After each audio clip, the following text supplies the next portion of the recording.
空鳥已飛向北方，經過石板路旁，點點星光帶來無限遐想，是迷人的汽笛聲伴我入夢鄉，風沙在作響，輕輕哼唱着心中所想，快坐上那艘船就要去遠航，太漫長，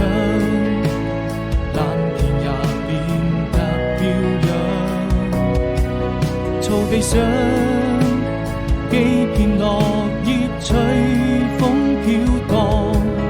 彷彿你眼裏再沒有了淚光，